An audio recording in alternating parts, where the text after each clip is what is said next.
44 teams started in the 11-year-old bracket, and these two now remain. It's time for the championship of the Triple Crown Baseball World Series in Steamboat Springs, Colorado. Our 11-year-old championship game, Altitude Baseball, the visiting team, and Florida Stealth XPE, the home team in this 11-year-old championship game at the Triple Crown Baseball World Series. The teams will be introduced by our public address announcer, Kerry King. We will enjoy the sights and sounds of those introductions and our national anthem as we prepare for the championship game of the Triple Crown Baseball World Series.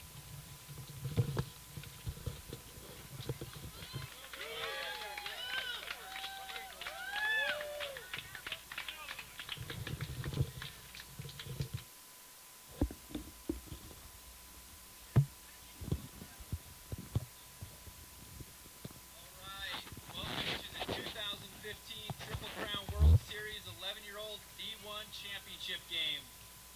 The game will feature the top two teams of 44. The home team, Florida Stealth, have not lost. Number 11, Gavin Conticello. Number 18, Jaden Pardoa. Number 22, Kyle Verzee. Number 23, Sal Stewart. Number 32, Sandy Corzo. Number 34, Brandon Gonzalez. Number 55, Jose Perez. And coaching for the Florida Stealth, Lenny Conticello. Dan Pardoa.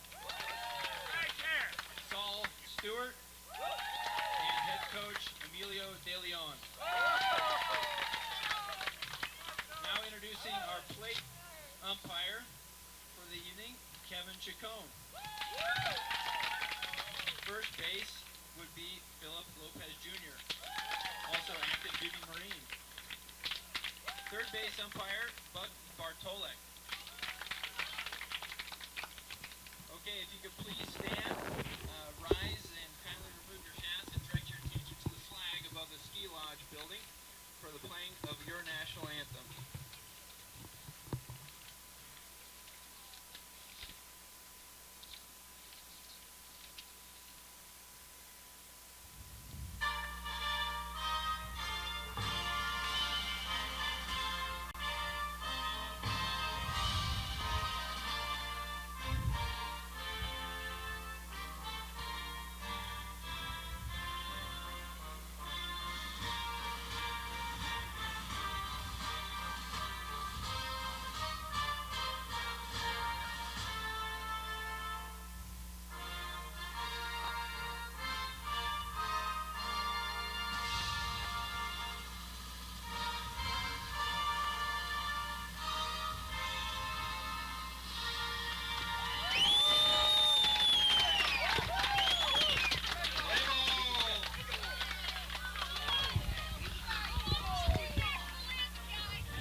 Pre-game efforts in place. The plate meeting will take place now. A three-umpire crew will meet with the coaching staffs, the head coaches of the Florida Stealth and the Altitude Baseball Club of Colorado.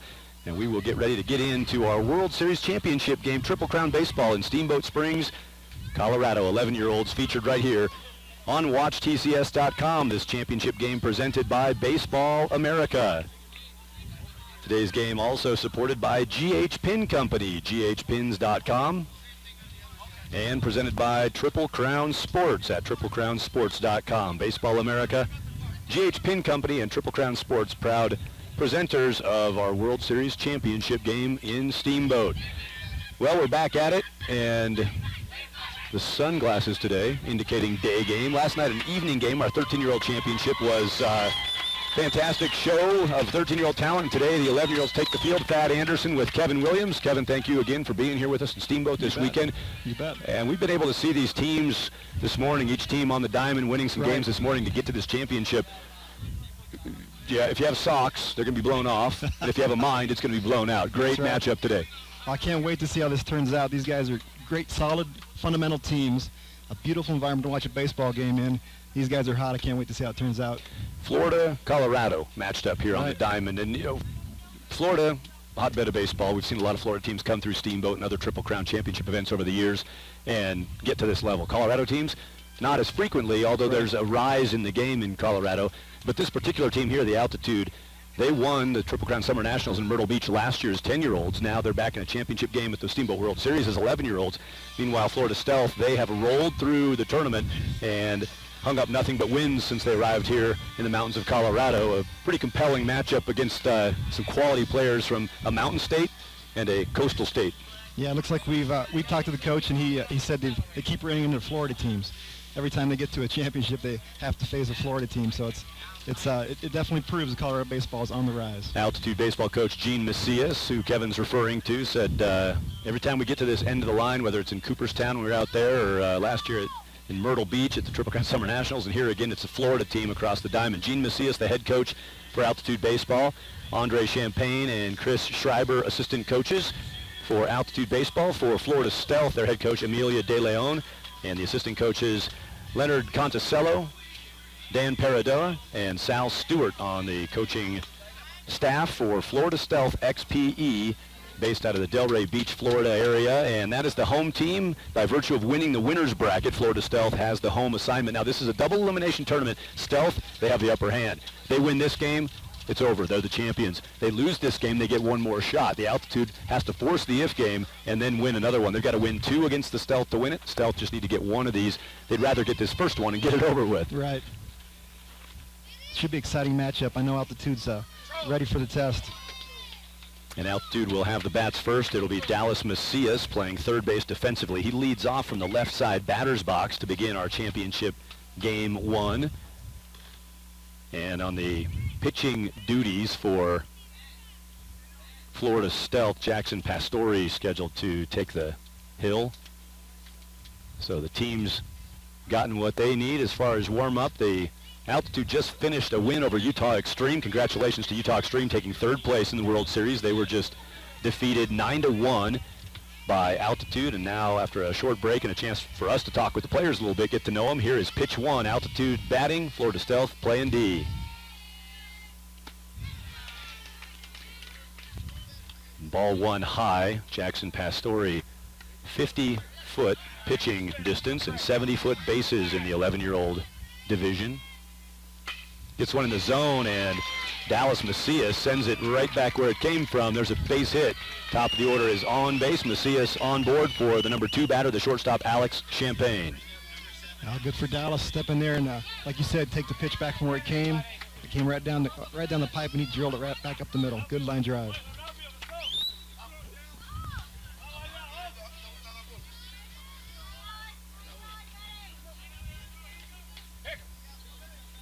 Back-to-back lefties to start the order, and another lefty in the on-deck circle, so a hat trick of lefties at the top of the order for Altitude. That's a great way to build a lineup. That's neat to have those special players in the top of the lineup to get down the line quickly. And Dallas Macias, who just led off, he's a switch hitter. He went left side against the righty pitcher. Right. So a lefty, lefty, lefty, and we haven't seen yet stepping out of the dugout Tyler Mejia, the cleanup batter. It's Reese Chapman on deck, extra hitter in the order, an EH. So Reese, a lefty on deck, and Alex Champagne, a lefty in the box. Dallas Macias over at first base, dives back in front of a pick throw. First baseman Jaden Paradoa took the throw over there. He's taken a couple looks at him so far, and a pretty quick move to first, really. You don't get this far in tournaments without strong catchers, too, so it'll be interesting to see how the running games get used. At the 11-year-old level, a lot of people who coach or play in the 11-year-old grouping, it's kind of a free second base when you get to first base is the mentality. We can just steal second. That's not so much how it works at this level here. We've got some catchers who can get some guys thrown out. Runner not going, and there's a pitch through the zone. Fell behind 2-0 did Jackson Pastore, but he's back in the count with a 2-1 tally right now. I think, Coach, it becomes a defensive game then, too. Then you have not only good catching, but you also have a pitcher holding them on and good defense behind him, too, to keep that at bay. Runner goes, pick move got him, and now Macias hung up in between. Run down. And he's playing that middle zone. Macias going to try to run by it. Tag. got him on the head. Good reach on the tag out. Gavin Conticello hung in there to get the tag applied. Macias is out on a pickoff. Just as we're talking, right? Just as we're talking about a defensive mindset to hold those runners at bay. He stepped off, caught him in the middle, and they were able to get in the rundown and take him out. Well, I think it was 1-3-6-1-6 on that particular rundown. It's a lot of ball handling. Macias got in the middle of the bases, and the Stealth didn't pinch him back toward first. Almost got around that. Thought we were going to get a safe call momentarily on the slide by, but enough contact detected on the helmet tag. And the out record, that's a big out right there. Leadoff single in the first inning of the championship game. You erase him on a pick. Good job by Pastore looking over. And good job there from first base. Jaden Paradoa getting rid of that quickly to get the ball back in front of the runner who took off for second. 3-1 pitch is popped up, and first baseman calls off pitcher. Paradoa has it 2 down. That's another great play defensively by Paradoa. Calling off the pitcher to make sure he's out of the way, coming off that mound. You don't know if they could ever trip up or anything like that, coming off the mound, lose their balance. So he has a better angle that play. Take care of it. Little breeze kicking in here in Steamboat. You might hear that whipping through the microphones at the field. Yeah. Don't mind the breeze so much. Another beautiful day in Steamboat. Great place to play ball. High will be low to mid 80s today during this championship game. Tomorrow, I saw a high of 73, and all week long for Session 3 of the World Series next week, the 13-year-old Division II bracket. 21 teams rolling into Steamboat to play the World Series. Temperatures in the upper 70s, low 80s all week. Beautiful week for ball. This ball is a chop shot to shortstop. Going to be close. Nice pick, but just late. So that little blooper in the infield is going to be a tough play. Great charge and throw by Gavin Conticello, but the hustle left side batter's box pays off. Reese Chapman beats it by half a step. Yeah, good job, Reese, putting the ball in play, making something happen. You never know. Just if you put the ball in play, good things can happen. And shortstop made it as tough as play as he could to try to get that out. Good pick at first, just a little bit behind it. On that ball, the way it's coming in, too, with all that spin on it, Conticello charged it hard. You think that thing might check up and take a sideways bounce. Good work by Conticello running right through it. Right. Making a throw that gave him a chance, but short lead over there. And a quick back from Reese Chapman, 4th lefty in a row. This is Tyler Mejia, so lefty, lefty, lefty, lefty so far. And on deck, Tucker Moore, he's warming up right-handed, so Pastore might finally see a righty. Another saw-off, that's jammed in the middle of the infield. Another tough ball, and not on the bag. Another base hit, couple of infield hits. That was going to be close, and for some reason, I think Paradoa wasn't sure the throw was coming to him. They thought they might try to take the out at 2. Paradoa was not on the bag. Runner might have beaten it anyway. Yeah, that was going to be a close play either way. Looks like a little bit of a miscue. He's kicking himself. He definitely thought that play was going to happen at second. But, yeah, good hustle down the line. There are still 2 outs in the inning. It's all's not lost yet. 3rd hit of the inning. Only one of those left the infield. Back-to-back swings that were almost identical. Here's a short ball to 3rd, going to come across 5-3 and make the play. Stealth steps up defensively. They get the out recorded, get out of the top of the 1st inning. Playing 3rd base, Jason Torres picked it up and made the throw to Paradoa for the 3rd out. So it's Tucker Moore grounding out the first righty to come to the plate, grounded out. 5-3, and that ends the top of 1. No score with Florida Stealth coming to the plate. And again, trying to clinch a championship with a win here. They'd have to be beaten twice. But the Stealth would like to go up early and play up ahead and not have to play the if game today. They will bat in the bottom of 1.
Bottom of the first inning now, ready to roll with Florida Stealth XPE coming to the plate, and they'll send a lefty up to start it off for their first offensive assault. Kyle Verzi now batting. Verzi into the box. The pitcher for Altitude to start, Shepherdson.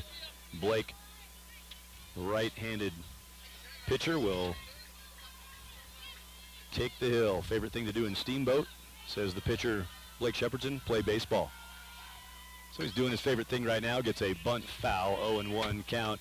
Shepherdson of Highlands Ranch, Colorado, the pitcher, said baseball is his favorite thing to do up here in Steamboat. That's impressive for baseball. Congratulations, baseball, because there's a lot to do up here. There is. There's a lot of different things you can do. Tube the Yampa is fun. Lots of great places to eat dinner, of course. Lots of pools around the area. That foul ball got up into a tree that's right along the third baseline. Actually fell back into playable ground, but the ball did not just drop with no defender trying to catch it. It actually came out of a tree out in out of play territory. That's how close the trees are right up here against Venata Field at Howelson Hill Complex. Great finish to the AB after a quick 0-2 count on a foul bunt and a foul swing. That's a leadoff guy, just like Dallas Macias sent it back up the middle. That's what Kyle Verzi does for the opponent, the Florida Stealth, and they now have their leadoff man aboard. Altitude did it in the top of one and had their guy picked. What'll Verzi do here? He's on with nobody out, and Jaden Paradoa, big lefty, steps in. Well, that is a big lefty, too, stepping in. Good job by Kyle setting the table, doing what a lead hitter should do, was getting on any way possible. And they're swinging it. I think, I don't think I missed any. I think that's 4 pitches thrown and 4 swings, or, well, 1 bunt and 3 swings, so nothing has been left alone. That's an aggressive approach by Florida Stealth. Yeah, that means Shep must be around the zone. He's definitely pounding strikes.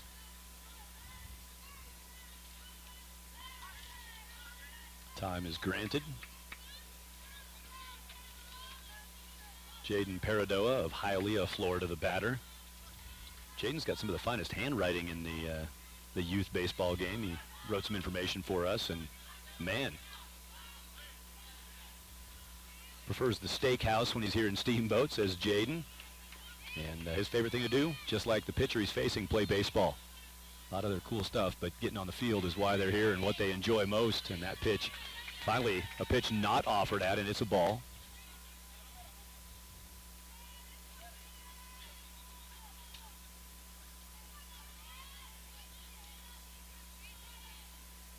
Here's the 1-1 pitch to Paradoa. That gets down, pops out of the glove of Altitude's catcher Tucker Moore, but no advance. 2-1 count. Jaden Paradoa, the batter, been the tallest kid on his team and in his schools, or in his grade, since he was 9 years old. He's got big and stayed big, and he's been noted this week. He's been visible and noticeable here in Steamboat as one of the sizey guys in the 11-year-old bracket. Capable of hitting it a long way, playing at Ski Town this morning in the winner's bracket final against Utah Extreme. He hit one that those fences are somewhere around 220, and he hit it out by a good 50 feet. It was about a 275, 280 shot this morning by this batter, Paradoa. A couple looks over to first base, and Verzi's getting the jersey dirty.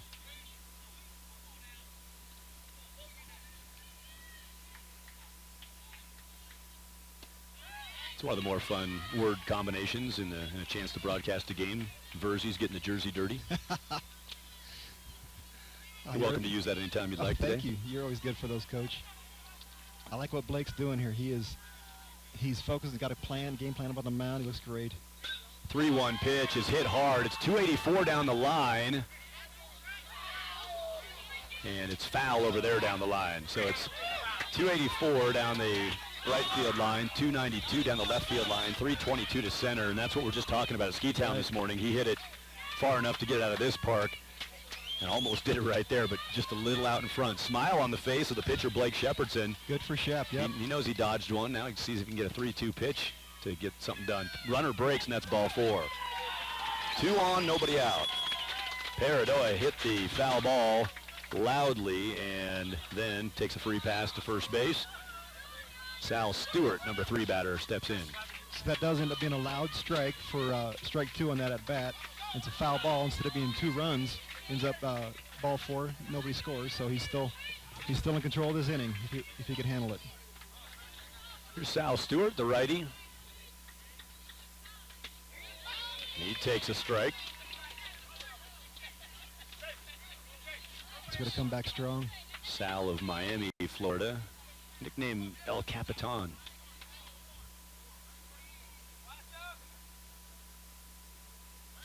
There's a spin and no throw. Sal Stewart, the batter out of Miami. Favorite team, the Dodgers. How do you go coast to coast? I guess the Dodgers did. They trained in Florida forever, spring training style. Yeah. This ball is hit hard, and that's not going to get out, but it might get down. Diving try is going to get to the grass. Runners on the move. One run is in. Second run coming around is Paradoa. Throw to the plate. Not in time. Two-run double. Sal Stewart hits a rocket to right. Diving try. Great effort in right field by Luke Tenney. That's a heck of an effort. The Tenney got a glove and not quite enough. Ball bounces loose. 2 runs in. Yeah, great effort in right, like you said, to be able to get that ball, hold him at second, and hold some of the damage to a minimum. 2 runs is a good start, definitely, swinging the bat well. 2 RBI double. Sal Stewart, now Jason Torres, the cleanup batter, and nobody out. 2 in and 1 on. And that breaking ball is hit hard to third. Nice stop. Look back by the third baseman. Throw across. Chance to double here. And they didn't get him. Got in around the tag. Throw beat him, but that's not a bad call. Looked like, although the throw was there, the third baseman or the shortstop who took a throw was deep on the bag toward the foul side and couldn't get the tag on in time. Yeah, good eyes, Thad. You're exactly right. The dugout's a little bit upset with the call. Umpire's right on it. He's explaining himself right now. He was. The tag was a little bit around him, so he slid right into the bag. But again, great play at third to look him back initially, get the out first, and get back to the bag to try to get that double play. It's Dallas Macias, the third baseman. We've seen Altitude make several plays to their right and to their left on the infield. The middle infield very good with gloves. And there's Macias making a great play.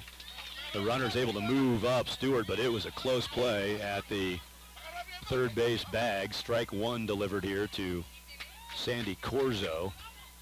Next pitch coming. Corzo fouls it off into an 0-2 count. Corzo, the DH in the lineup today. Looks like they got him batting for Victor Perez, the catcher for Florida Stealth. So Perez, Victor catching, and this guy DHing Sandy Corzo.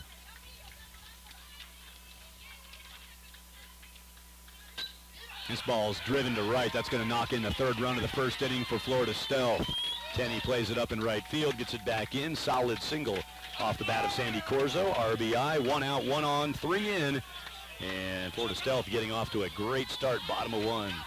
You can tell that Stealth definitely have a plan when they get into the box. They're all swinging the bat very lively today. A lot of momentum going. Yeah, both teams bring good pitching to the diamond, but we've seen great tops of the orders, both sides. The Altitude top of the order looked great, and the first 5 in the order for Florida Stealth, fantastic in the box. Marcello Biondi now. Marcello Biondi, the EH extra hitter in the order. Biondi batting. There's a good pitch down and through the bottom part of the zone. Great place to live if you're Blake Shepardson, having seen what the Stealth can do with the bats. Right, he doesn't want to hang anything high for him. Keep it low in the zone. The umpire's given you that already once. Try to repeat that. There's a breaking ball down through the lower part of the zone. That bent well through the zone. It finished low in the receive by the catcher, but it's a very well-placed pitch, 0-2 count. Yeah, great-looking pitch. On an 0-2, he sends a throw over. We saw Stealth run on a 3-2 pitch to Jaden Paradoa earlier. Kyle Verzi took off on a 3-2, nobody out. Now with an 0-2 pitch coming, making sure the runner's not going. This ball down, nicely played behind the plate. Tucker Moore, the catcher, keeps the force on.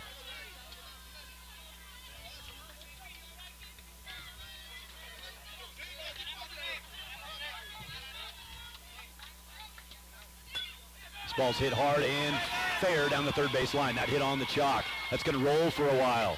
Around second to third is Corzo. Around third to home is Corzo. He will score standing up. Another double. Second double of the inning. This is Marcello Biondi. RBI double. It's 4-0 Florida Stealth. Well, another double, like you said, Coach. That hit chalk. We have a perfect angle for that. Umpires, of course, right on top of it. It's curving around. There's no question about it. Everybody in the whole arena saw chalk fly. And the mound visit now. Gene Macias, head coach for Altitude, is Going to try to get something to change directions here. 1 out, 4 runners in already, and still 1 on at second base. That's Marcello Biondi after his RBI double.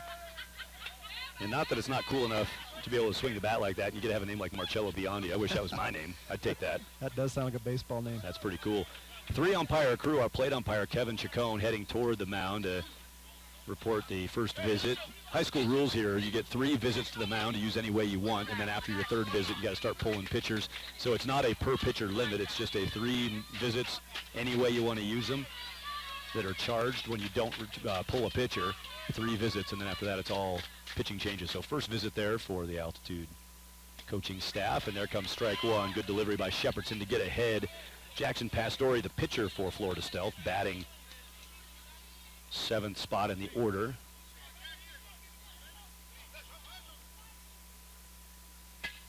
Hits that hard, and the runner with a little shield, kind of an accidental shield. That ball was just hit right at the runner and the shortstop, who were matched up out there, and that ball gets through. Solidly smacked again. Pastore got a great bat on that. Runners on the corners, 1 out. Yeah, that great job avoiding the ball, of course. If he gets hit by that ball, he's out. So he does the little jump splits kind of thing. It's hard to say that an 11-year-old might be a cagey, but that was kind of a cagey play by him running to third. He definitely shielded shortstop. A big threat still on the bases. Runners on the corners, 1 out. Then Gonzalez, lefty, steps in the box.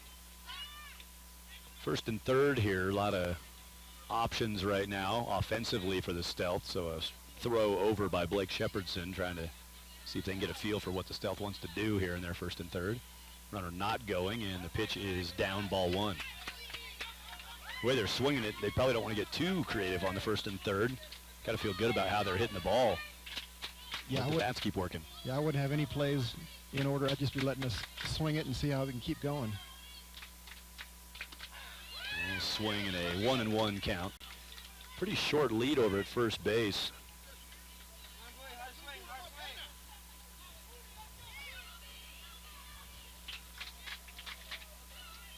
It looks like Jose Perez trying to double check a courtesy runner for the pitcher, and I think it's Jose Perez. It is, and he's going, and this pitch is loose. Runner's going to come, short backstop, but can't get a grip on it now. Jose Perez is going to go to third base on the loose ball behind the plate. 5th run in, and Jose Perez, the courtesy runner, he moves from 1st to 3rd on that loose ball behind the plate. Yeah, good heads-up base running. Like you said, he's courtesy running, but he knows how to run the bases as well. He took his chances on that pass ball, and then kept his momentum going toward third, and he got there safely and easily. This has not started well if you're an Altitude player, coach, or fan. They are down by 5 runs. There's another run waiting to come in from third base with just 1 out. So with a 3-1 count, Brandon Gonzalez, the batter in the driver's seat here, he just wants to hit something to the right side. Anything productive here, get that 6th run in. He's going to hit one in the air to left. Should be a chance to score on the sac fly. Here comes a throw from left field. Pretty good throw, but just wide of the plate, and it's 6-0 on the sac fly delivered by Brandon Gonzalez. Courtesy runner Jose Perez scores the 6th run of the bottom of the 1st. Yeah, like you were mentioning, he just needed to be productive with that at bat, and that ends up being productive. It was a deep enough fly ball to score the runner tagging from third. Now 2 outs. Abdiel Delgado, 9th batter in the order. They've sent now 9 to the plate here in the bottom of 1, the Florida Stealth. Delgado asks for time and gets it.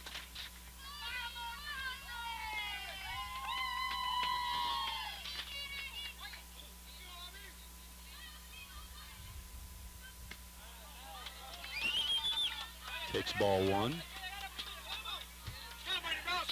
Abdiel told us he's small, but he eats a lot. He's going to lay off that pitch for a 1-1 count.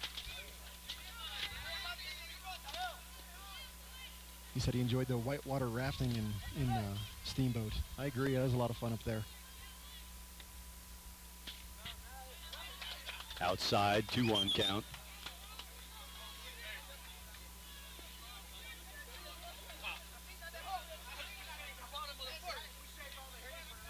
Here comes the 2-1.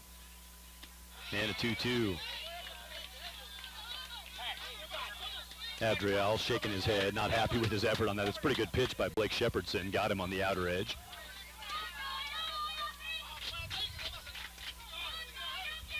Deuces now, 2-2, 2 outs. Bases are clear. 6 guys have already come around those bases, full circuit. Foul off by Delgado, keeps him alive. Blake still has that coming in pretty high. He needs to try to get that lower in the zone right now. Would be key for him on this at bat. Adriel, a fan of Derek Jeter, his favorite baseball player. We were commenting, it's cool to see young players still we haven't forgot about Derek already. tallying up the Jeter. He's left a lasting impression, then he'll stay around for a while. Full count now, 3-2, 2 outs. Payoff pitch. That started foul, bounce back fair. Macias stays with it and makes a long throw late. That's an infield single. That ball, when it was batted, the first bounce it took was about a half a foot in foul ground. Had so much spin on it. It was clearly fair by the time it got to the bag. Everybody here knows it, and most people watching know it, but that's an interesting point there. A lot of people, who haven't seen the game much, that was foul over there, wasn't it? We saw that. As long as it arcs back around before the bag and gets fair, it's fair. It's a base hit. Yeah, great job staying with that play third, getting it over to first. Now Gavin Conticello, shortstop. Gavin made nice defensive play in the top half of this inning, which seems like about 45 minutes ago. No kidding. Stealth have gone to work offensively. Yeah, Blake's throwing a lot of pitches. Take a deep breath. That's a good point. Coach Macias talking to him. They have plenty of innings left of the tournament. Left statistically, but he said first consideration is arm health and pitch count. We're not going to throw a guy forever today, just try to win this championship. They're going to try to win it. But you're right, mentioning the pitch count for Shepherdson. He's put a lot on the arm already in one inning here. Ball is kept in front. Slides toward the third base on deck circle, but good work by Tucker Moore to keep that force on. Nowhere for Adriel Delgado to go on the ball in the dirt. Now Gene Macias come back out.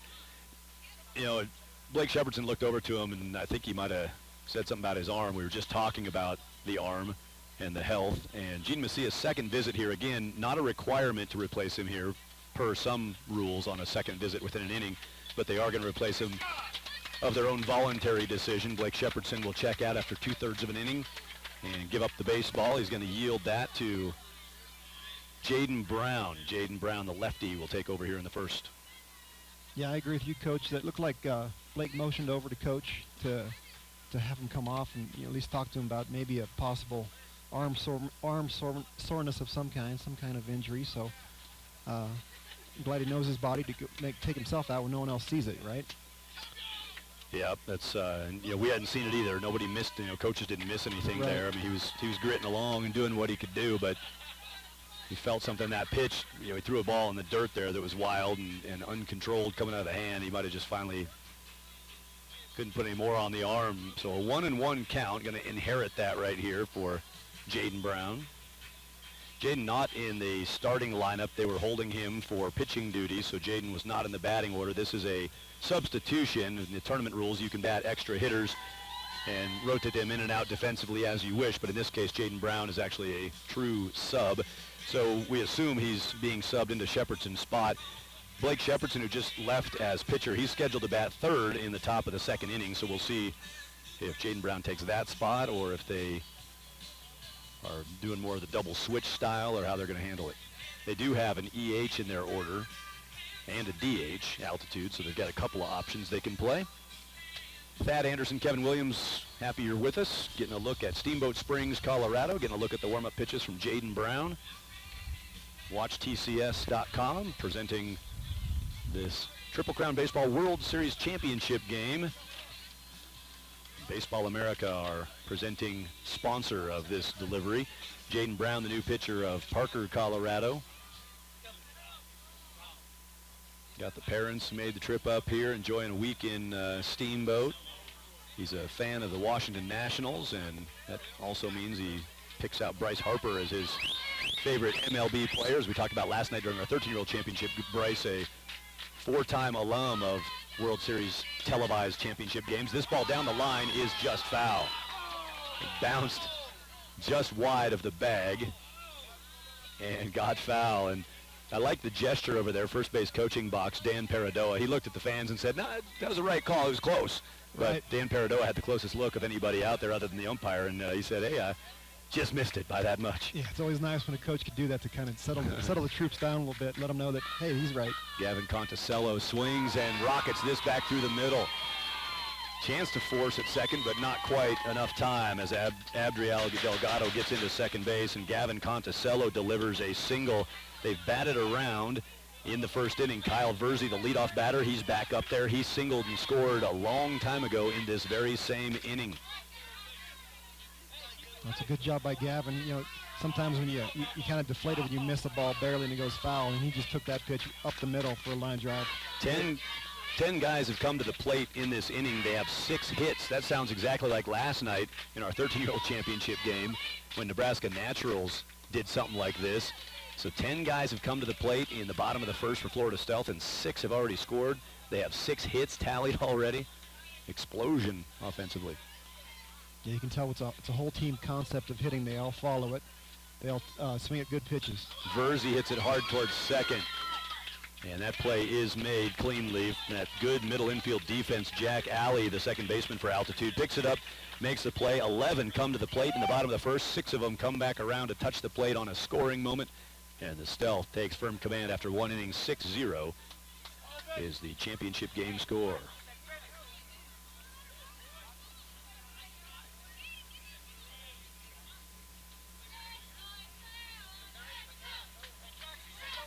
Mountain views in Steamboat Springs, Colorado. Beautiful backdrops around all the ball fields here in Steamboat. We're at Howelson Hill Park, which is a 4-field complex in the heart of town, right next to the rodeo grounds, where professional rodeo broke out again last night.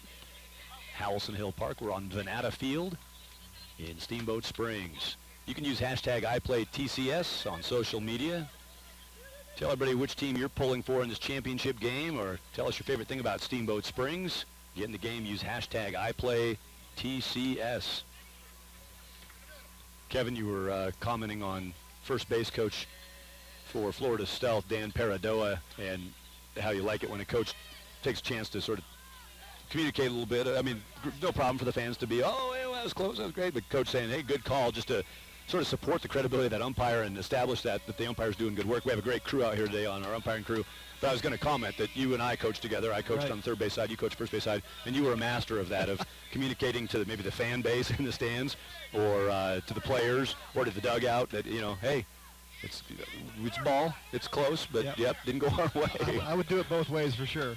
I'd call the dogs off, or I'd wave over to, let's have a conversation. I think that was actually the other way. Or you'd gesture a little more from the crowd. We need a little bit on that one. That probably deserves a little something over there. I never did it. Appreciate the coaching staffs of both of these teams, the work they do with these young players. We're into the second inning now. Altitude bats down by 6. And the guy who just made the assist to end the bottom of the first, he will lead off at the top of the second. Jack Alley, the second baseman, hitting for the first time in this championship game. Jackson Pastore continues on the 50-foot distance pitching rubber. Small mound being used here, one of those portables that holds up much better to tournament play, to relentless game after game after game play. Doesn't get the big dig out holes and landing holes on it. There's a pitch delivered, 1-1 count from Pastore.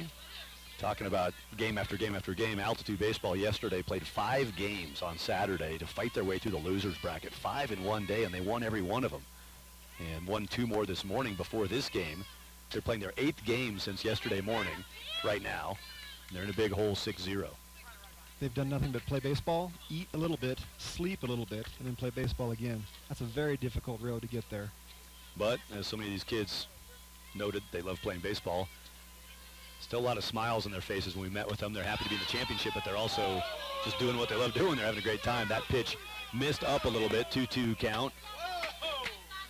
Got a little reaction.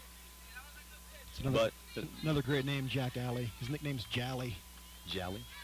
Here's a 2-2 pitch to number 2. He scoots away.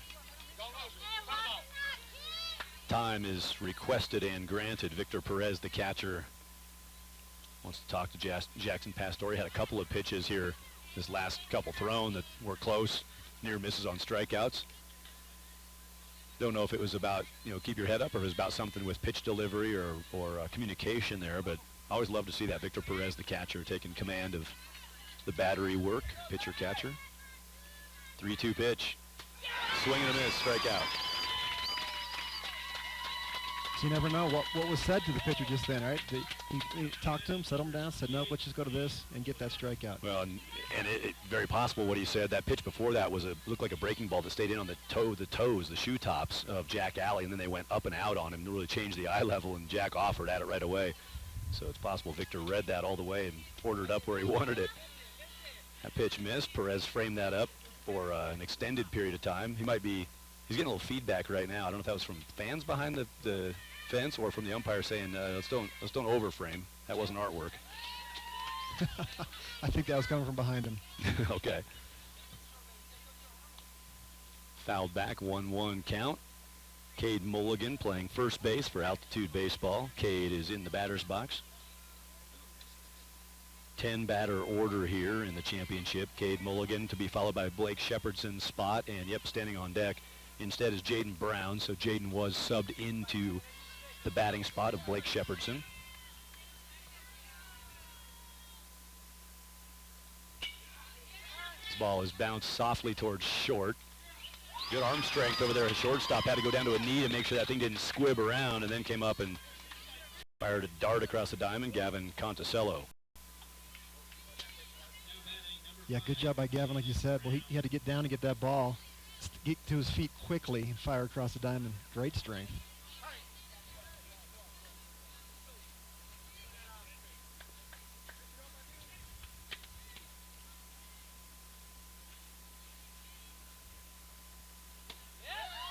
Swing and strike one to Jaden Brown.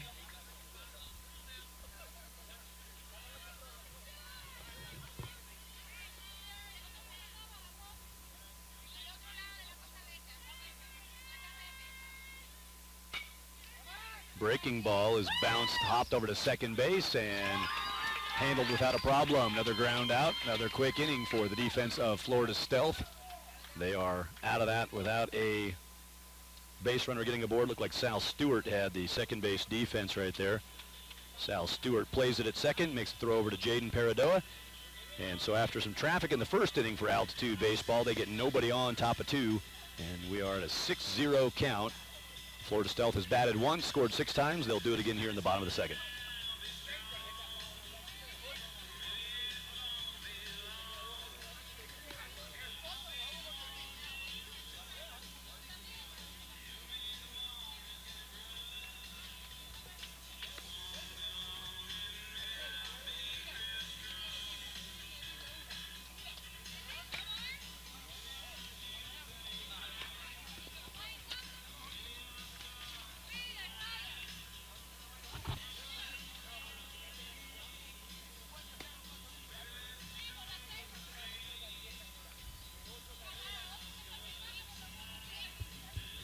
This Triple Crown World Series webcast is presented by Baseball America, the nation's leading baseball resource. From the major and minor leagues to prospects to the draft to college and high school coverage, you can keep up with all things baseball at baseballamerica.com.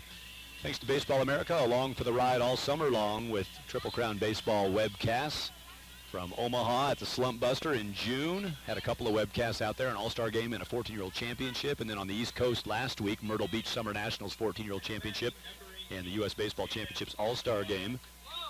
Asterisk, footnote, side note, which was a rained-out All-Star game, unfortunately, with a torrential downpour. And now Baseball America supporting this couple of webcasts in Steamboat Springs, Colorado, Triple Crown Baseball World Series. Jaden Paradoa leads off the bottom of the second, fouls a ball. The ball actually ended up fair in front of the plate, but it bounced off the leg of Paradoa before it skipped forward into fair territory. So foul ball off the batter in the box.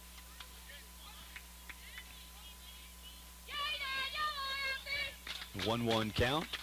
It's Jaden Brown, the lefty who took over, had to get one out last inning. He gave up a single and then a ground out, so faced a couple of batters here. He gets a chopper.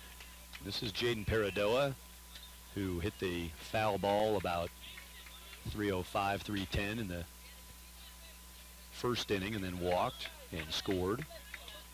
How about that? Paradoa batting in your number 2 spot It's with incredible. that kind of pop. There's a ball that's rolled its way back onto the field.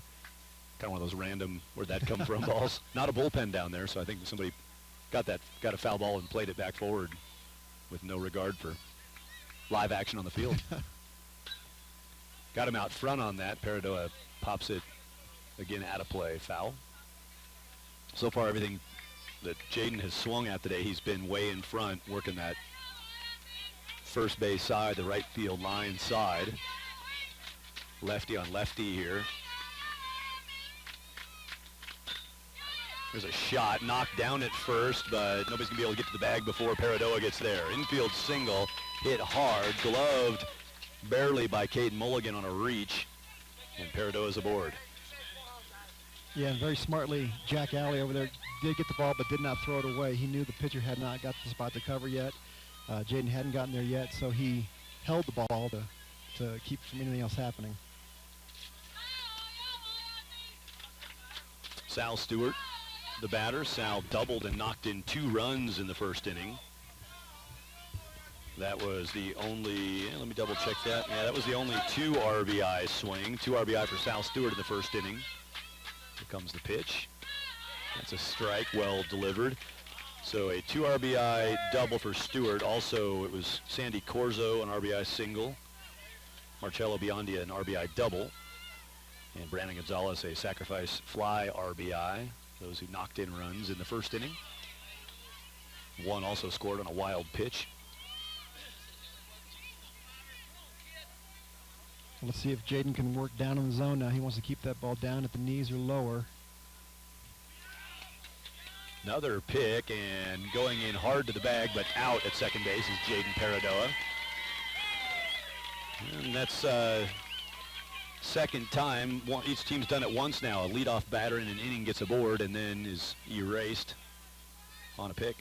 That is huge for Jaden to get that out of his mind. Might have saw something out of the corner's eye, being a lefty looking right at him when he picked.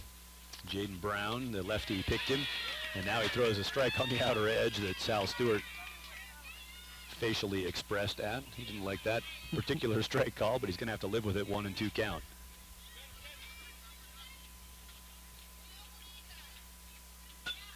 Gets an up pitch and hits this to the gap in right center, running over, making the play. Looked like that ball was going to climb its way into the gap, but Luke Tenney, right fielder, who's moved around nicely out there. I like watching Luke play. Makes a catch over toward center field. Backhand catch for the left-hand glover, right-hand thrower. Yeah, good hustle into the gap. He never broke stride and got perfect angle at that ball. Made an easy play out of it. And for Luke Tenney out there in right field, he's standing out there in the war zone. These big hitters for the Stealth, the lefty Paradoa went big time to right field, and there was Sal Stewart, the big righty, who blasted a ball toward the gap. Good coverage out there by the outfield, the altitude defense. Jason Torres grounded out to third base, his first time up.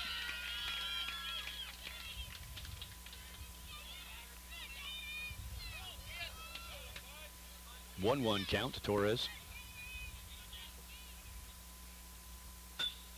Gets a good swing on a pitch up, and that's going to lob into center field. There's a 2-out base hit, second hit of the inning, but after the pickoff of Jaden Paradoa, just 1 aboard here with 2 down.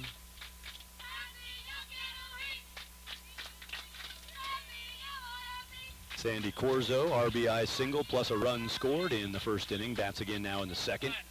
Corzo with Marcello Biondi waiting on deck. Biondi a double hitter in the first inning.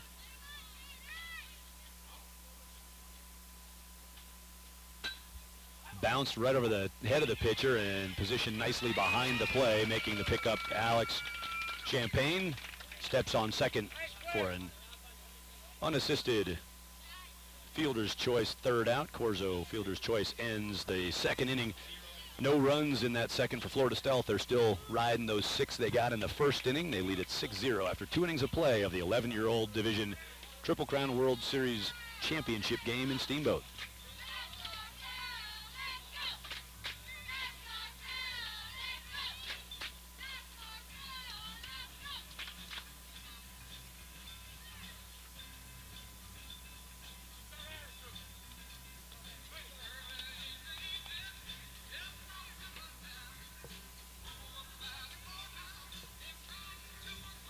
Thad Anderson and Kevin Williams with you from Steamboat Springs, Colorado.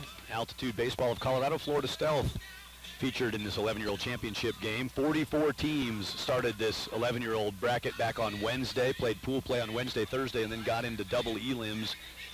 Of the 44 teams, 22 of those went to the upper bracket, the D1 bracket. 22 went to the lower bracket, the D2 bracket. These are the top two in the D1 bracket, the best of the best here in the 44-team field, Altitude and Florida Stealth. Our three-umpire crew today: Kevin Chacon of Denver, Colorado, 15 years experience with Triple Crown and college and high school baseball umpiring. Kevin Chacon behind the plate doing nice work back there. Our first base umpire is Buck Bartalik of Aurora, Colorado, by way of Boston, Massachusetts. Buck wanted us to make sure we pointed out Boston is where he started. Aurora, Colorado is where he's at now.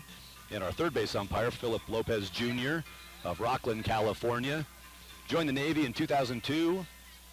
Multiple combat deployments to Iraq. Injured in 2005, and Philip Lopez Jr. is one of the umpires with our Wounded Warriors Umpire Association that is part of the umpiring crew up here at the World Series in Steamboat. Pretty cool program, and thanks to Philip Lopez Jr., umpiring third base along with Buck Bartalik at first. Kevin Chacon behind the plate. Kevin Chacon calls ball one on this leadoff AB of the top of the third inning to Ian Schreiber, the DH, in the order for Altitude. There's a strike pitch, 1-1. So Kevin talking about that Wounded Warriors Umpire Association. And before we talk about that, first, make sure we say also big appreciation to our core umpire crew with Aurora Sports Officials and our Northern Colorado Sports Officials group that do so much work to put umpires on the diamond. Yep, offered is the call down the first base line. Buck Bartalik, our first base ump, said yep. So thanks to our core crews who've worked so many years here in Steamboat, and adding in this year a new element with the Wounded Warriors Umpire Association. 1-2 pitch is strike three, one out. Pretty awesome program, though, and there's a big article in the Steamboat newspaper about the Wounded Warriors umpire program here at the World Series. I mean, it's one of those things that sort of makes you stop for a minute, pause, and then you go right back to playing ball and appreciating the freedoms we have. Absolutely. It's great to have these guys out here working hard for us. It's great to have a spot for them to be showcased. We talk about umpires trying to be silent and remain. A good game happens. We don't even notice the umpires, and we haven't noticed these guys very much this week, which means they've been doing a great job. There's ball one to Carson Conan. Carson playing left field defensively for Altitude today and batting in the number 10 spot. And for those of you who are involved with 11-year-old baseball teams, man, it'd be nice to have a number 10 batter like Carson Conan, or Carson Conan anywhere in your batting order. Right. It's a testament to the hitting talent up and down both of these lineups, how well these guys hit up and down the order. Strike is called on the offer. Might have been on the location, too. Conan was tied up by that. 1-2 count. Victor Perez, the catcher, stepped right out and pointed down the line again for an appeal. He actually got the strike call from behind the plate, didn't need the appeal. Fouled back, and a 1-2 count stays on the board. That is a testament to these guys' style of the game. Catcher pops out, looks for the call down the first base line because he knows he's seen it so many times, and seen it so many times on TV. You know, they love the game. You know, they watch it. You know, they love being a part of it. Comes a 1-2 pitch with one out. 2 outs. Back-to-back strikeouts to start the third inning. That's good location. He's definitely mixing things up on him, changing speeds on him a little bit. When you can tell the change of speeds happen when there's guys making check swings. They start off and then they hold up, and then it ends up being a strike call anyway. It's a great approach. Altitude Baseball came out of pool play the number 1 seed overall. They had the best pool performance, 3-0 record, and the best tiebreaker or seeding mathematics, I guess not tiebreakers, but seeding mathematics that you would use with all the tied 3-0 teams. And then they got knocked off in their first double elim game, Altitude. That was their 4th game of the tournament. They're now playing their 12th game of the tournament, which means they've climbed out of a giant hole all the way through the double elimination bracket. If you lose later in the top side of the double elim, it's not as hard, but you lose that first game of double elim, and it's just a long path. So they're on their 12th game played right now, Altitude Baseball. And by contrast, Florida Stealth, they have stayed in the winner's bracket the whole way to this game. 1-1 pitch misses for a 2-1 count. Credit the fans of the Florida Stealth. They're not giving an inch here, man. Any call they're not getting, they're saying, hey, well, this game ain't over. It's 6-0. We're playing a good team here. We're still in this thing. Heart, mind, emotions. They wanted that strike, didn't get it. Up the ladder a little bit. That's a 2-2 count on a foul off down the left field line. So 12 games for Altitude. This is just the 8th game for Florida Stealth. So they played 4 fewer games by staying in that winner's bracket. Oh, that makes a huge difference for a team not to have to put that many miles on their legs, that many hours on their feet, and of course that many pitches on their arms as well. Jackson Pastore, the pitcher, he, before this game, had thrown 7 innings in the tournament. We'll update you on the tournament rules about what he would have available. This pitch down in the dirt on a 2-2 pitch. Great pitch by Pastore. He got the offer from Dallas Macias, and he got the ground out back to himself. So Pastore takes care of everything. Strikeout, and then he fields a chopper ground out, and that's a quick top of the 3rd inning. Altitude again, nothing. Back-to-back, 3-up, 3-down innings for Altitude baseball. Jackson Pastore is dealing now, and we'll get back to the Stealth batting with the Marcello Biondi spot. So it's going to be Biondi, who doubled, knocked in a run in his previous AB. He'll start the bottom of the 3rd. So Kevin, talking about that pitching status for 11-year-olds in these tournament rules for Triple Crown Baseball, they get at the 11-year-old level or the 12-year-old level also 6 innings through the first 4 games played, and then a +1 for every game after the 4th. So they'd have 6 through 4, 7 through 5, 8 through 6, 9 through 7. So they'd be at 10 innings right now total available. So by our math, that would say that was the last inning of pitching for Jackson Pastore. That would be his 10th as he came in with 7 thrown. So unless I'm miscounting or I've got something off there, we would expect a pitching change coming up for Florida Stealth. But he got him halfway through. These are 6-inning ball games in the 11-year-old division. That's 50% of the game put in right there by Pastore. Yeah, what a great job by him, keeping him at bay. And like you said earlier, this is a great lineup by Altitude.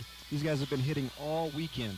They've been hitting in every game they've been in, putting up 8, 9, 10, 15 runs a game. So for Pastore to be able to do that and keep them at bay, that says quite a bit about the young man's pitching. Yeah, let's just look back through his ledger. He gave up a leadoff single and a solid single to Dallas Macias and then picked him off.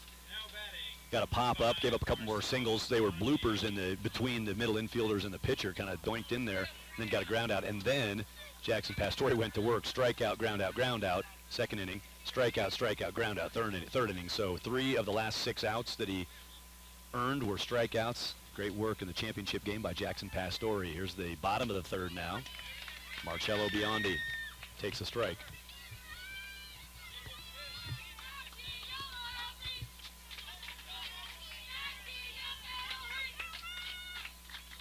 This will be the 2nd full inning of work if he can get a full inning put in here. Jaden Brown.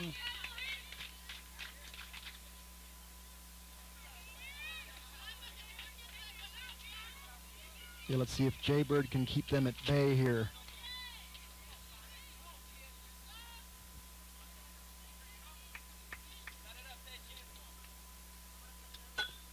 That ball is popped toward left, called early, and settled under in left field by Carson Conan, 1 away.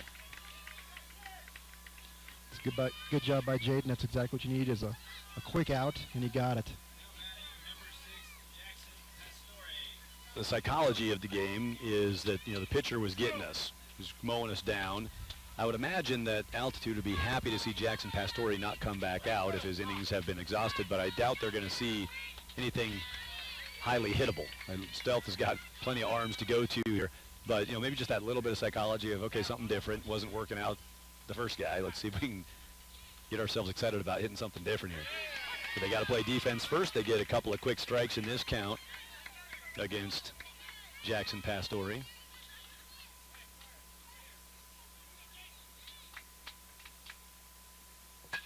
Pastore drives that towards center, and well read, stepping in and making the catch. Good read right off the bat by Tyler Mejia. That's a great jump on the ball. Tyler came into that fully in control, never looked like he wasn't going to catch that ball. That's it's a line drive, but kind of a sinking line drive, and he came up and handled it. Just before the catch was made, I saw the shortstop, Alex Champagne, give him the thumbs up. He had a thumbs up for him before the ball was even thrown back in to go around the horn. He approved of the play. a pinch hitter for Florida Stealth. Jose Perez, he courtesy ran in the first inning and scored a run in the running spot for Jackson Pastore after Pastore reached on an error. Pastore just lined out for the second out, and now it's Jose Perez hitting. Abdiel Delgado scheduled to bat next. The on-deck guy if Jose Perez can reach. Jose is into an 0-2 count now.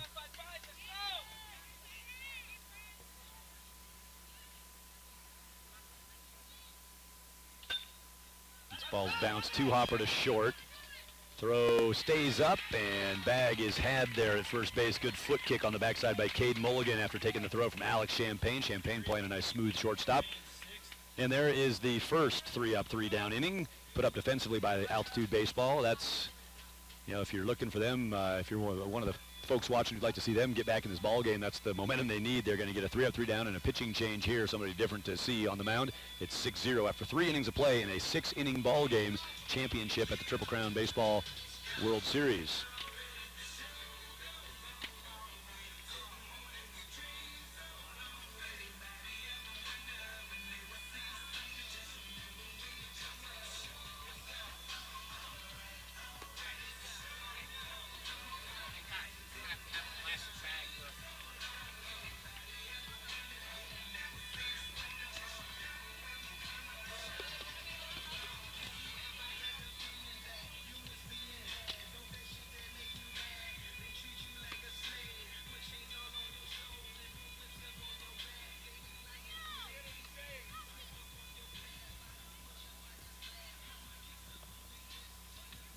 Picking up a couple of defensive changes on the infield. The pitcher who used up his innings is Jackson Pastore. He's over at third base now after giving up the mound. Good work by Pastore, as we talked about in his 3 innings of pitching.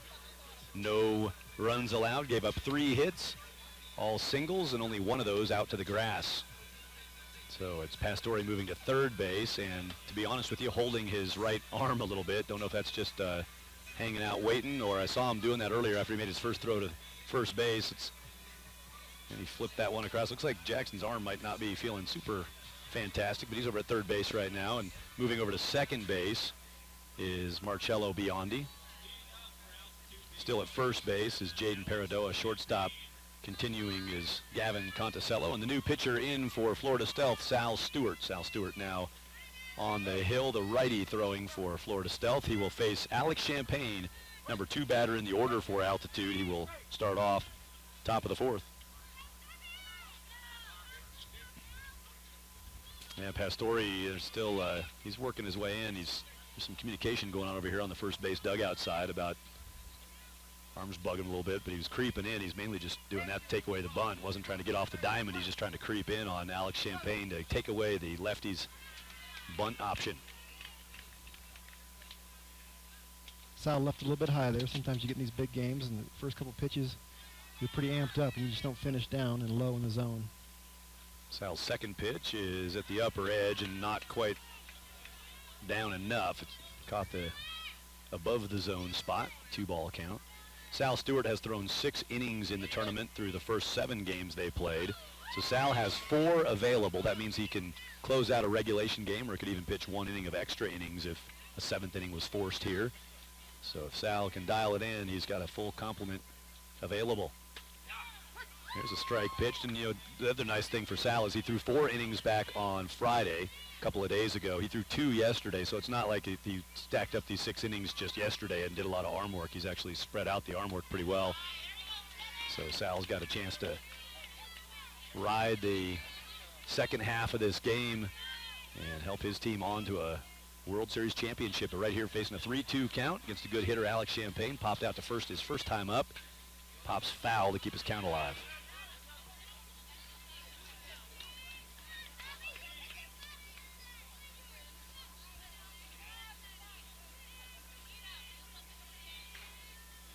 Another 3-2. That's popped to left field. A little sun being battled out there, but that's, again, communicated well and caught smoothly in left field for the Stealth. 1 away. Left field work done by Adriel Delgado.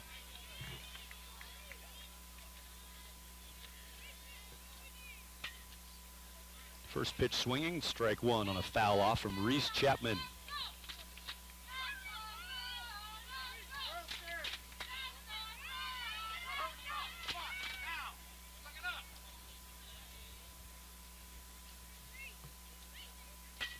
This ball's hit down the left field line. Is Delgado going to get there? Nope, that ball is down. Extra bases. First extra base hit of the game for Altitude comes from their number 3 batter, Reese Chapman. They've got a guy on second base with one down. A good job by Reese right there, taking that pitch where it was placed, driving down the left field line.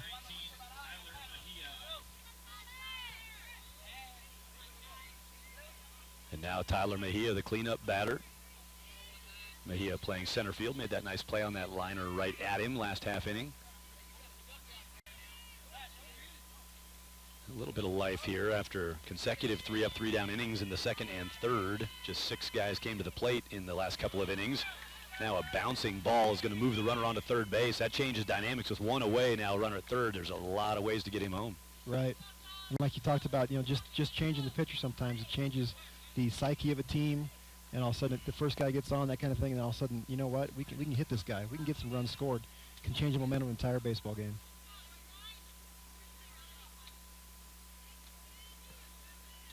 One ball, no strikes. Missed out for a 2-0 count.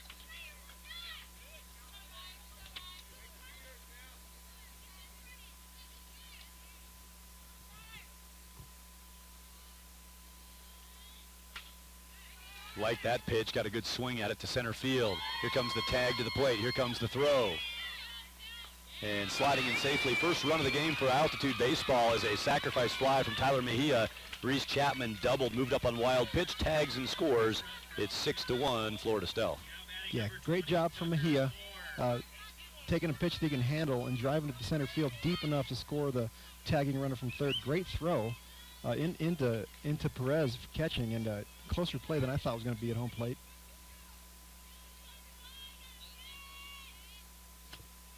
Looks like Kyle Verzi out there in center field.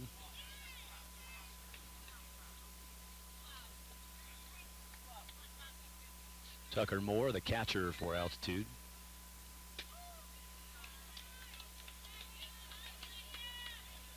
Takes a ball for a 2-0 count.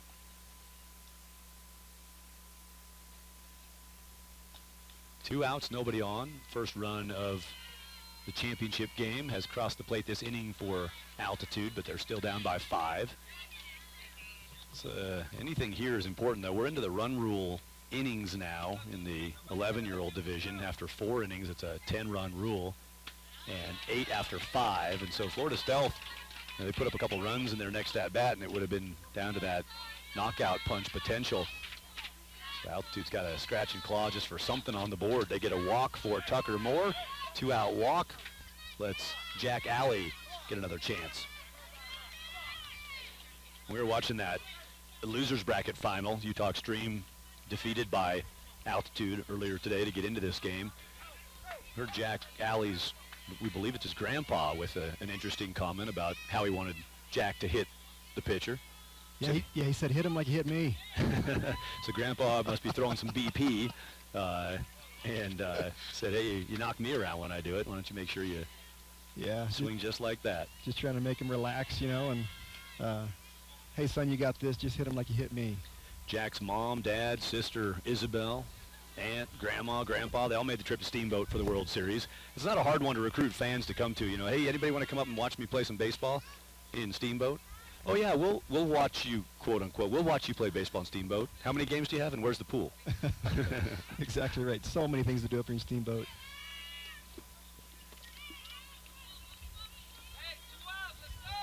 I'm drinking water. Important to hydrate up here at 6,000 feet of elevation.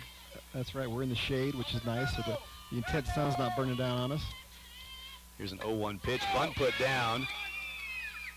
Throw across is in time. Good play defensively by Jackson Pastore. He was right on that, charged in, and Jackson holding the elbow. He made a good play, but he is hurting out there. Jackson working his way off the diamond. You know, I like that of Gavin Conicello. The shortstop went over and grabbed his buddy and said, hey, come on, man, I got you. That's pretty cool teammate stuff from Gavin Conicello. Good play jumping on that bunt by Jackson Pastore. Jack Alley put it down and just missed beating an infield bunt. Bunt single try. 1 run in for Altitude at 6-1 after 3.5 innings of play. Stealth coming back to the bats.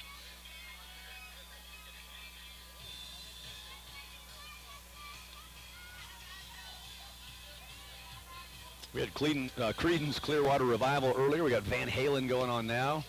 Can you go over somebody? We need to submit a request for some Taylor Swift. I don't think I've heard any Taylor Swift yet today. GH Pin Company, the official trading pin partner of Triple Crown Sports, a proud sponsor of the Triple Crown Sportsmanship Program, family business that treats you like family. GHPins.com. And speaking of GH Pins, that's one of the very popular pastimes. The World Series up here in Steamboat is pin trading. Especially on Tuesday when the big festival day goes on, the skills competitions, the parade of teams, the opening ceremonies, and massive amounts of pin trading with these teams socializing and trading pins. That's on Tuesday, and then Wednesday through Sunday, baseball. Yeah, I think we have 2 full towels in my household loaded with pins. We got them from all over the country, teams we faced in different states over in Cooperstown, New York, and in Texas and Dallas and in Las Vegas and Phoenix. It is a great pastime, and it's fun to go back and look at some of those teams and reminisce about who they played and who they faced in their lifetime. Did you get any good pins this year? Not one. Didn't do any trading?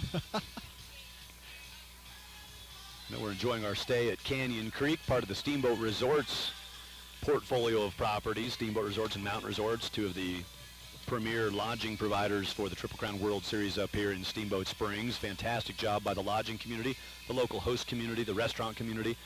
Now, we were out grabbing some Mexican food last night at one of the spots along the main street here, and people just walking all up and down the street, enjoying the post-game activities here at the World Series. Florida Stealth, they are positioning themselves for a championship, and it would be an undefeated run through the World Series if they can finish off this 6-1 lead. We're in the 4th inning of a 6-inning ball game. First pitch swinging is Adriel Delgado, and he's got strike 1. Continuing on the mound, Jaden Brown for Altitude. There's a good look at the lefty Delgado, getting himself settled in.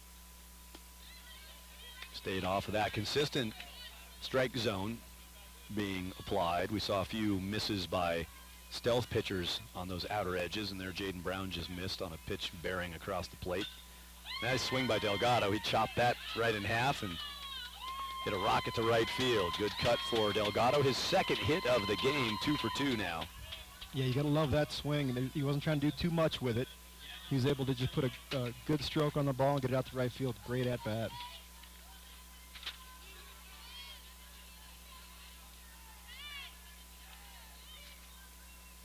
Gavin Conticello, the shortstop, who showed us a little teamwork, little teammate-ness at the end of the last defensive half, going over and helping his buddy Jackson Pastore work through a little arm pain. Now Conticello bats with a teammate aboard, and nobody out.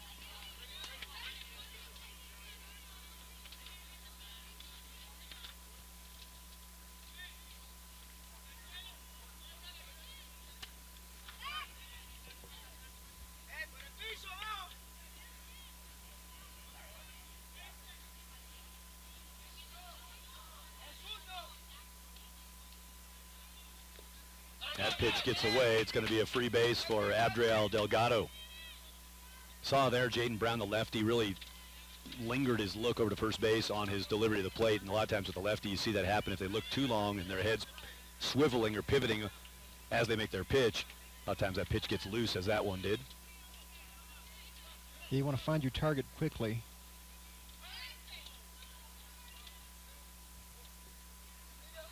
Little spin move was the idea. Didn't really get much of a spin. It was more of a step toward first base. Now they're going to talk about it. Yeah, now actually stepping out from behind the dish. Kevin Chacon, the plate umpire, wants to talk about what was seen there by first base umpire Buck Bartalik. It's going to be a close call. He was going to try to do the swing and the hang. Good job by Kevin Chacon of going and checking on that, because he, like the fans and like us, saw something that looked unorthodox about that pick move. Just wanted to ask Buck out there what he saw, and what he saw was that a little spin or an effort toward a spin was made.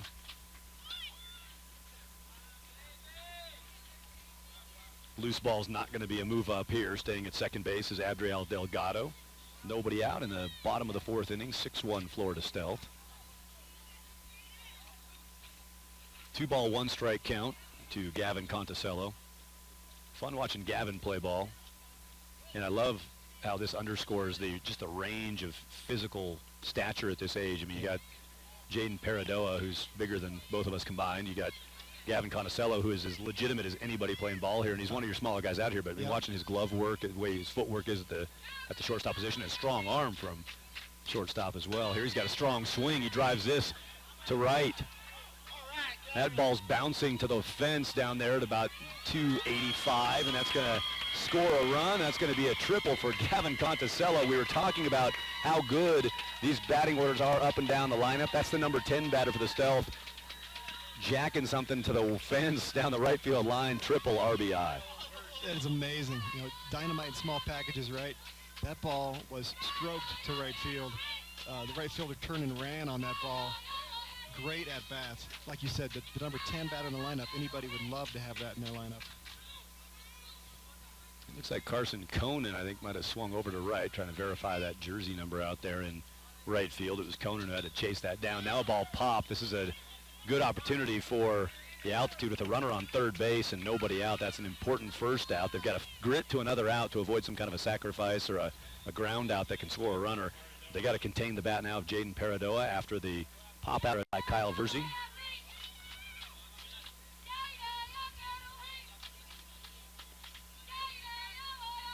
Dallas Macias still handling third base. He caught that pop up. First pitch swinging, fouled back. Paradoa a walk and a single in the game so far. I will say, because I've had this sensation before when Bryce Harper played in our televised games from this exact same position we're sitting in right now watching a kid hit. A lot of times when I was watching Harper hit and kind of when I'm watching Paradoa hit here, where you hope he just doesn't hit something really hard at somebody, because he hits it hard enough that it's tough to feel the ball on that 70-foot base distance, but this time Paradoa chopped it just a little bit. Thought about coming to the plate, Cade Mulligan, but he stays with the first base option, and the run's going to score. 8th run of the game is in. Gavin Conticello off his triple, his RBI triple. He comes to the plate on Paradoa's ground out. Yeah, I agree with you. You do not want one of these big guys to square one up and get one back to the mound for sure. Sal Stewart gets that past third base between the line and the defense, and that's a single. Thinking about two. Big turn. Now going to turn and got to hustle back and can't get back in time. Sal Stewart, solid single, great swing. Commend him on that. Took a big turn thinking two and got backdoored for the third out of the bottom of the fourth inning, but 8-1 the count.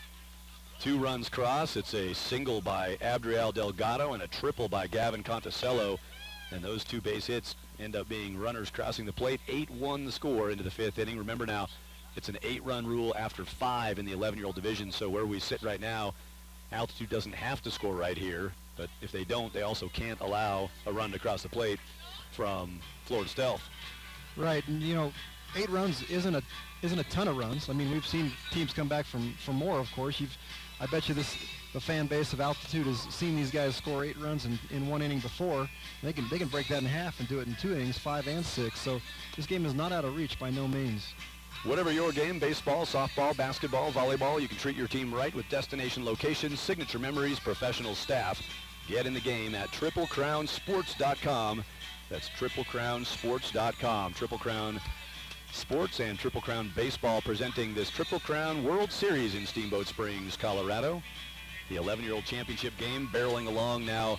2/3 of the innings have been played. We're 2/3 of the way through regulation right here with 4 innings in the books of a 6-inning scheduled ball game. No time limit on this game, but the run rules do apply.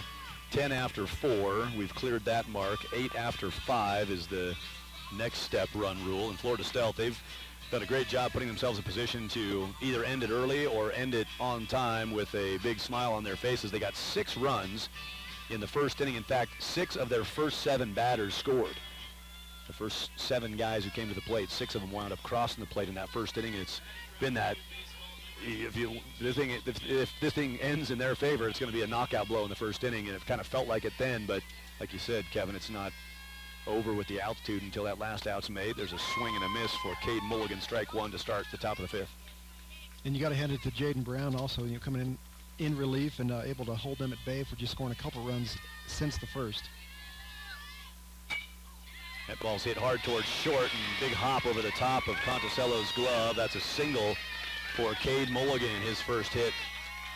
Today he's 1 for 2, and Jaden Brown, the lefty, now bats. So Jaden Brown to be followed by Ian Schreiber and Carson Conan. Those are the next 3 scheduled if the batting order holds through this next stretch.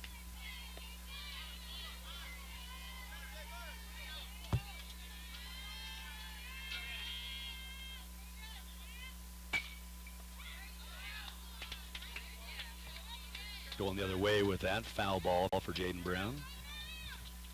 This is the guy you were just talking about, Kevin. Jaden Brown handling a stabilizing pitching assignment. He's done that job. The Jackson Pastore and Sal Stewart to this point have only allowed 1 run. Pastore didn't allow anything. Pastore not out there at third base this half inning. Looks like they pulled him out defensively, seeing that arm pain that Jackson was suffering from after he made that nice play on the bunt to end the last offensive effort for the altitude.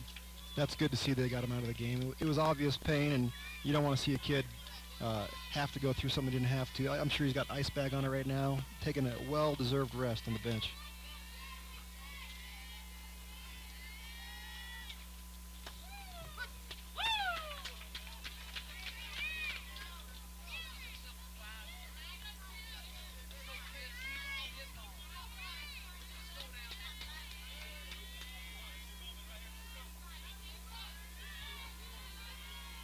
Comes the pitch to Jaden Brown. Swings and misses. First base is occupied, so that's a strikeout.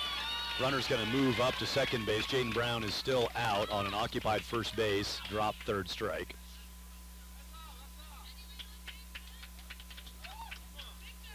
Cade Mulligan moved along to second base on the wild pitch.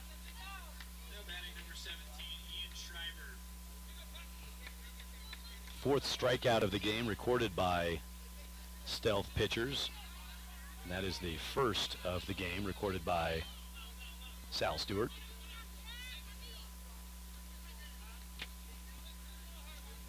Of the 4 strikeouts recorded by Stealth pitching, these next 2 guys struck out their first time up, so they're going to need to find a way to get bat on the ball and get that runner moved around, keep chipping away. Ian Schreiber to be followed by Carson Conan.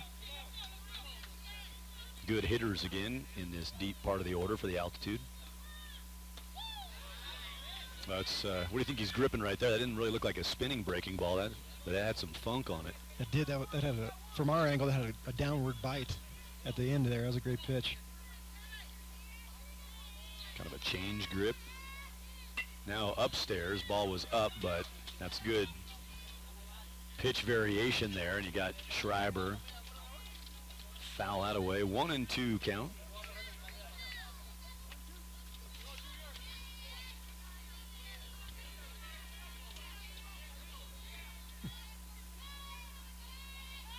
Ian Schreiber, an accomplished swimmer, top 10 in the country when he was 8 years old in the swimming realm.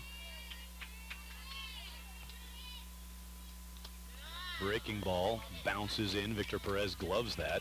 The catcher keeps that runner at second base.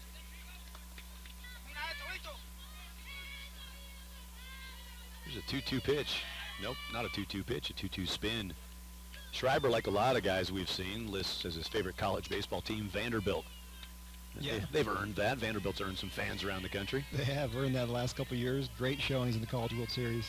Here's a 2-2 pitch, 1 out, and yep, he offered. That's back-to-back strikeouts after the leadoff single to Cade Mulligan. Good work by Sal Stewart stepping up and getting a couple of strikeouts. Carson Conan with 2 down in the top of the 5th.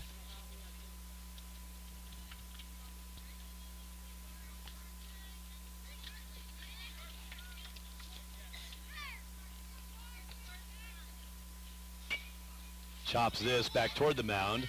Conticello charged it and took a funny hop, rolled through him. The run's going to score. On the move with 2 outs, coming around to score is Cade Mulligan. That's an error at shortstop. Another tough ball, a bouncy, doinky thing, and Carson Conan finds a way to get that runner moved around. Yeah, that was a tough ball. Shortstop came up to try to field out. There wasn't a collision. There wasn't any touch happening, but there's definitely a variation by the shortstop to have to let the runner go by in front of him. So took advantage of it and scored. Worth noting here, deep in the tournament, a lot of times your fields haven't been as prepped as you would hope because you've been playing so much ball. This field was freshly prepped before this championship game. It's got a little chew on it again just from this game's play, but great job as always by our Parks crews here in Steamboat and in Hayden, Colorado, and Craig, Colorado, and in Oak Creek, Colorado. All the facility folks doing good work. And the hub here in Steamboat. Appreciate the work of Ernie Jenkins, Steve Jegvig, and their crews. That was just, that was more about how the ball came off the bat. And we were talking about a funky grip a minute ago on the pitch. That was a funky spin off contact. Conan got the job done. Dallas Macias, the throw going over. The top of the order here, Macias, he batted left-handed earlier and got a base hit. Now he's batting right-handed. Dallas Macias, talking about the Wounded Warrior Umpire Association effort here. Dallas told us, famous person in his family, his uncle fought in World War I. Dallas is proud of that and wanted us to maybe try to get his World War I veteran uncle remembered today. Yeah, that is great to mention that. The people choose a lot of different things of using the word famous. Nice to see a veteran. Yep, registering on the guys who matter chart, or the gals who matter chart. Macias looking at a 3-0 count now. He's a good hitter, kind of like everybody, but Jaden Peridot, when you look at his physique and he bats in the number 2 spot for the Stealth, Macias is a guy who could easily bat really anywhere for you. He's a 3, 4, 5 guy as far as swing type and power type, but he's contact speed guy too, so Macias capable of doing a lot. Does he swing on 3-0? Nope, going with a disciplined approach, and takes himself a pitch into a 3-1 count.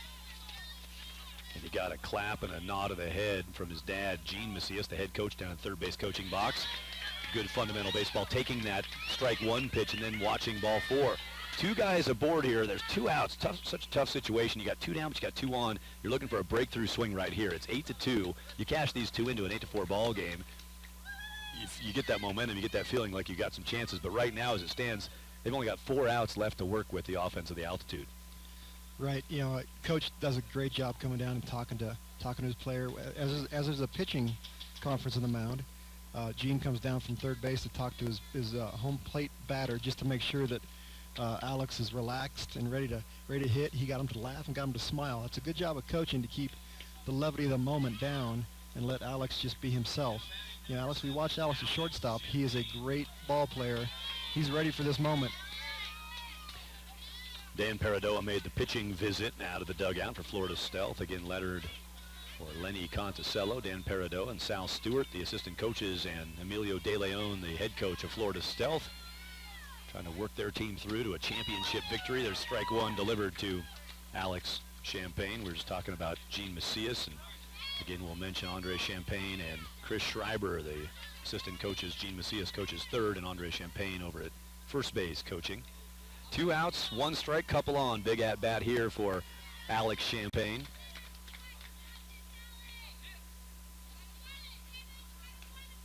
Gene Macias said of his first base coach, Andre Champagne, ex-professional player who loves the kids, brings so much to the game. Pitching coach for the altitude team. Here he sees his son from the first base coaching box. Andre Champagne sees his young guy, Alex, work his way to a 2-1 count.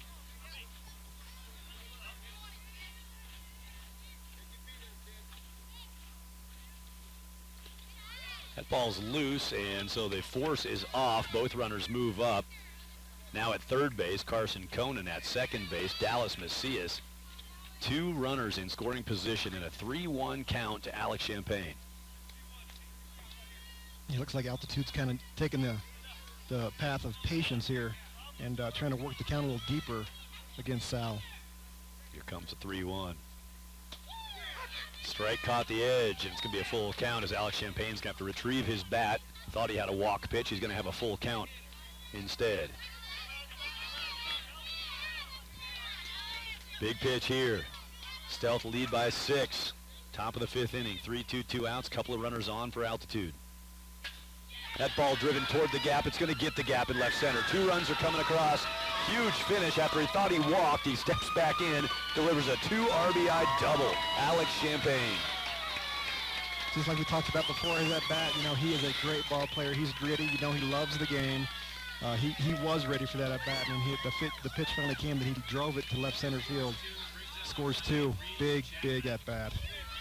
This inning, a single for Cade Mulligan, then 2 strikeouts. And then Conan got aboard. Macias walked, and Champagne cashes both of those guys in with the double. Now a pitch misses badly, up and out. Good work by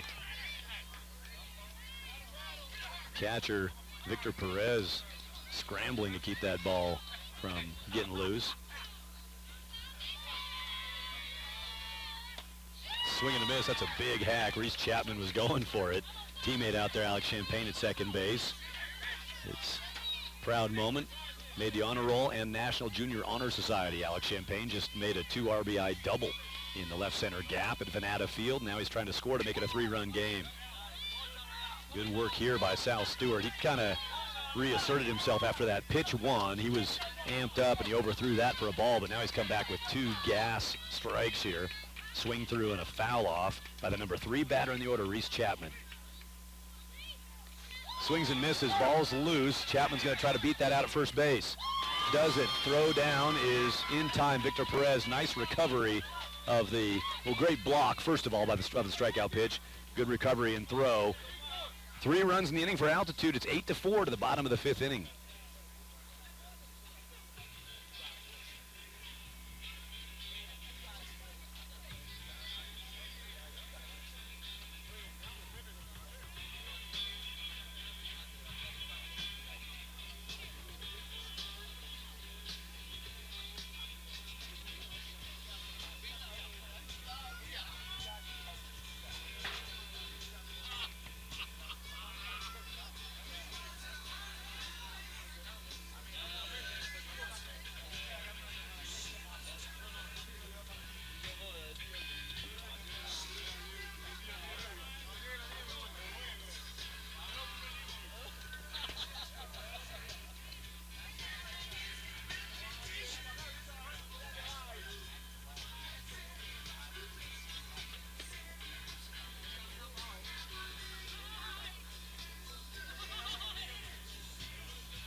I'm Thad Anderson with Kevin Williams from Steamboat Springs, Colorado on WatchTCS.com. This webcast of the Triple Crown Baseball World Series 11-year-old championship game presented by Baseball America.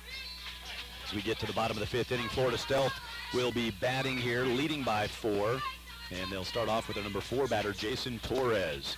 Florida Stealth, they told us, their head coach Emilio De Leon and the staff, they said, why'd they come to the World Series? They wanted to play in Steamboat, get up in the mountains, get a little break out of the summertime swelter in Florida.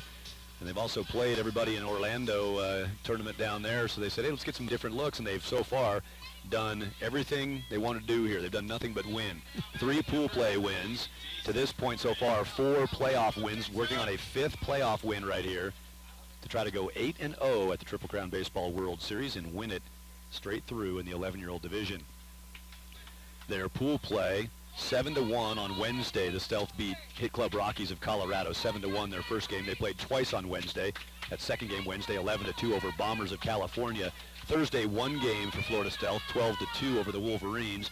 And in playoff play, a 6-5 win over Oklahoma Drillers, 11-1 over Armor of Colorado, and then a 4-3 grinder over Team Boomba of Colorado.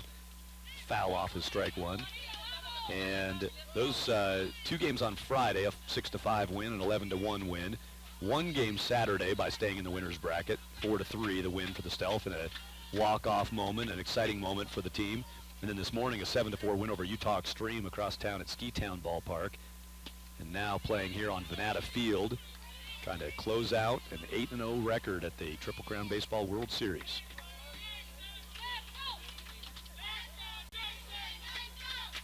Torres, very cap of the bat, squibbed that foul first base side. 1 ball, 2 strike count.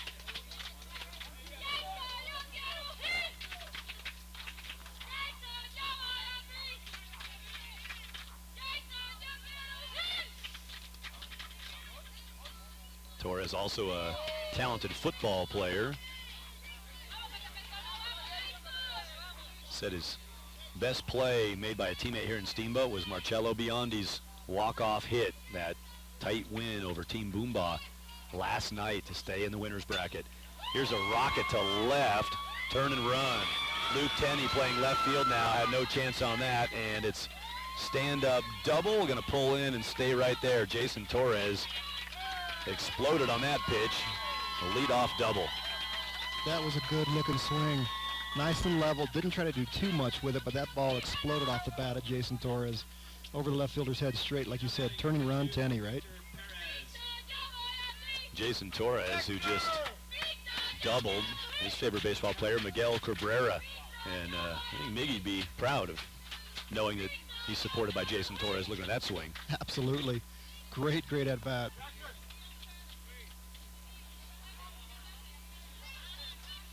That brings Victor Perez to the plate. Victor's been catching but not hitting. Here he hits one hard to third base, and it tied up Dallas Macias. Runners on the corners after the solid swing.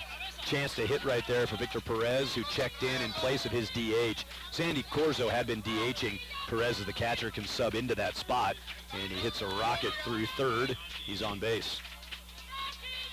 Yeah, squared that up hard. Like we said earlier, you put the ball in play, good things can happen. He hit that ball hard and squarely, and ends up on first base, runners on first and third. It was Victor Perez who made that nice play, a nice block to end the top of the 5th inning on the strikeout pitch, and then scrambled quickly and made a good throw to end the inning and end the threat. Altitude already had 3 runs in the inning, and he helped put an end to that after a good strikeout pitch by Sal Stewart. And now it's a hard hit ball from Perez, putting runners on the corners with nobody out. It would take 4 runs right here for Florida Stealth to close the championship during this at-bat. And they're going to get one right here off of a single swing from Marcello Biondi. Biondi swinging a good bat in Steamboat Springs, does it again. Sends Perez along to second base and sends home Jason Torres, who led off with a double. So we have another pitching change going to happen here from Gene Macias, going to see if he can make a move here too. He high-fives his guy, Jaden Brown, takes a minute to commend him on the work he did, but going to try to find a way to keep this game alive and earn themselves one more at-bat. Yeah, again, like we talked about earlier, Jaden did a great job holding these guys at bay after that 6-run first inning. Only gave up 3 runs after that and gave them a chance to get closer. It's going to be Reese Chapman taking over pitching. Reese Chapman now on the hill, nicknamed El Nino. He's got dad, stepmom, uncle, 2 sisters, and grandparents here in Steamboat watching the tournament this week. Triple Crown World Series in Steamboat. Reese lives in Aurora, Colorado. Mike Trout fan. Said floating the river is his favorite thing to do in Steamboat. I know you've mentioned that. That's one of your favorite pastimes. Yeah, absolutely. Tanning your hide while you... More like burning my hide. Reese Chapman pitching now. A couple of years ago at the 9-year-old level, won the home run derby. That was up here. Reese, home run derby champion. He's going to try to pitch his team out of this problem and into a 6th inning. It's 9-4, bottom of 5, and what's going to be the run rule run is actually going to be at the plate right here. The Stealth, if they score 3 more runs this inning, would close the championship game with a +8 on the run rule in the 5th inning. So it's doors open here to put an early end to the championship. This is the batting spot of Jackson Pastore. He is out of the order, and it's going to be David Rosso.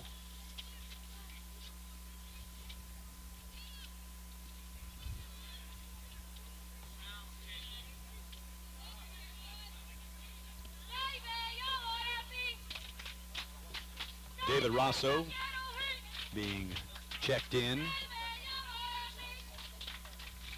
by head coach Emilio De Leon, handling third base coaching duties. We've talked about Dan Peridot over there at first base a couple times, and it is the head De Leon who handles third base. He gets his guy checked in right here, David Rosso from Deerfield Beach, Florida. Dad David made the trip with him to Steamboat. And how about that? Welcome to the game, David Rosso. He hits it, but got under it a little bit. That's blasted to left field. And there's Luke Tenney, gamer out there in left field, making the play. Tenney gloves out number 1 of the bottom of the 5th. He didn't miss that by much. Like you said, welcome to the game, Rosso. He hit it square. He hit it hard. He just barely got under that. We all know that's just a couple millimeters makes the difference there from that ball being a long ways gone. Jose Perez steps in. Again, representing that run rule run at the plate right now. Snap to 1 is in time. Runner's going to try to move up, and he forces his teammate to run also. That's going to be second out, and now third out. Double play on a snap throw from behind the plate. That's how the altitude will avoid any more chance of a run rule ending to this game. And I'll tell you what, the first guy out of the dugout is the pitcher, Sal Stewart, for the Stealth. He's ready to close this thing to the top of the 6th. It's going to take 5 runs for the altitude to force the issue in this championship game. Boy, what a great play. That was incredible. Smart play, gutsy play to snap that throw behind the runner at first. First baseman runs after him, tags him on the move, runs towards the runner going to third, and ends up throwing it out, getting him on his foot right before he came in to third base. What a heads-up play to end that inning and keep them in this ball game. Tucker Moore behind the plate. Great snap throw, and they had no question. They had the pickoff down there. That was Biondi, who was picked off of first, and then in front of him, Victor Perez got a little confused. Probably should have just stayed on the bag, and you kind of got to leave your brother out there and say, hey, you're going to be out, man. I'm not going anywhere. But the lead runner decided to take off for third. Almost got across in time, but that's a 2-3-5 double play. That may be the first time in baseball history that there's been a 2-3-5 DP. Yeah, what a great snap. What a great snap behind the runner, caught him dead to rights. You love that fundamental baseball. And you know what? Their fundamentals hold true. They're behind. They're in a big ball game. They get a little bit nervous and they're anxious. They know what's at stake. They know who's at the plate. They know that's the game-ending run at the plate. And to have the guts to have that either called by the coaching staff or just between the two of them, have that throw down at first base is incredibly gutsy. And to pull it off like that seamlessly, great job staying in this ball game. Of course, a perfect time to have a right-handed batter in the box, too. That open window to throw down to first base, unobstructed. And everything worked out on that particular play. That's an important run that Florida Stealth got, just if we frame it this way. Last inning when Altitude batted, they got 3 runs. The score was 8-4 after that inning. If they come back and threaten for another 3, and all of a sudden you're into an 8-7 range, and then everybody starts tightening up. We're trying to win this championship. So just even that 1 run for Florida Stealth, that's an important add-on right there to give themselves as much breathing room as they can manage as they head to the top of the 6th. This is it, last bats for Altitude. Baseball America presenting this Triple Crown Baseball World Series webcast. Our thanks to Baseball America for their partnership with Triple Crown Baseball. BaseballAmerica.com is the website, BaseballAmerica.com. That's some Hava Nagila going on, really broadening out the musical selections. Absolutely. Has been out of field. Haley Paxton and Kerry King running the public address and music support for this championship game. It's going to be Tyler Mejia, Tucker Moore, Jack Alley. Those are the 3 batters scheduled to come to the plate here in the top of the 6th inning. Last chance for Altitude. Sal Stewart's right on it. The pitcher comes strong with strike 1. Look at the intensity on Sal Stewart's face. He is staring in at catcher. He's filling the zone up too. That ball chopped, had enough backspin to get foul. It's one of those you almost wondered if it was going to bounce from behind the dish up into fair. Strange that those things can happen. That is kind of strange how it spins off that. But the continue my thought on Sal Stewart. He wants to finish his ball game. Extremely intense. Sal Stewart trying to close this out. A 1-2 count to the first batter of the 6th inning, Tyler Mejia. Sal's proudest moment, part of a home run derby in Marlins Stadium. There he missed just off the edge. Sal's the guy we mentioned who is a Dodgers fan, lives in Miami, Florida, but he loves them Dodgers.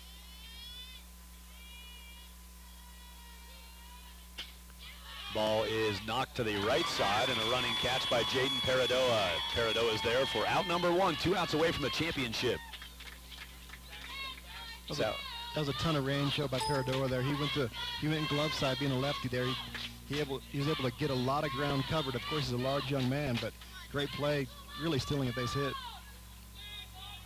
Sal Stewart takes back to the pitching rubber here. Sal, a good friend of Heat star Luol Deng. And Sal, pretty cool. Sal told us best play or best thing he's seen done by a teammate here in Steamboat this week is Jaden Paradoa pitching his heart out, he said. Just pitching his heart out, Paradoa. And he just caught that line drive for him. And now it's Sal Stewart who's going to try to return the favor pitching and attempting to close out this championship.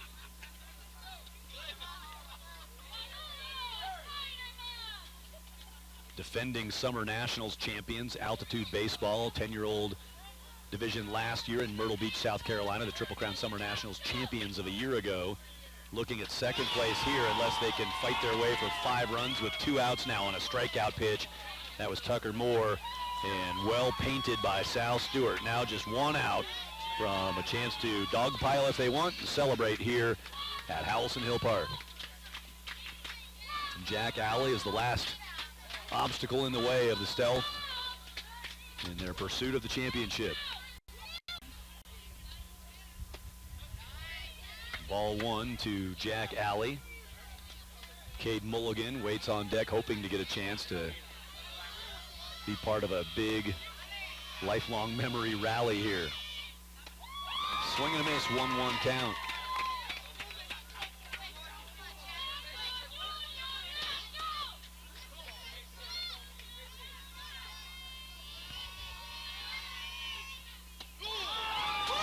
In the zone again. 1 ball, 2 strikes. Altitude down to their last strike.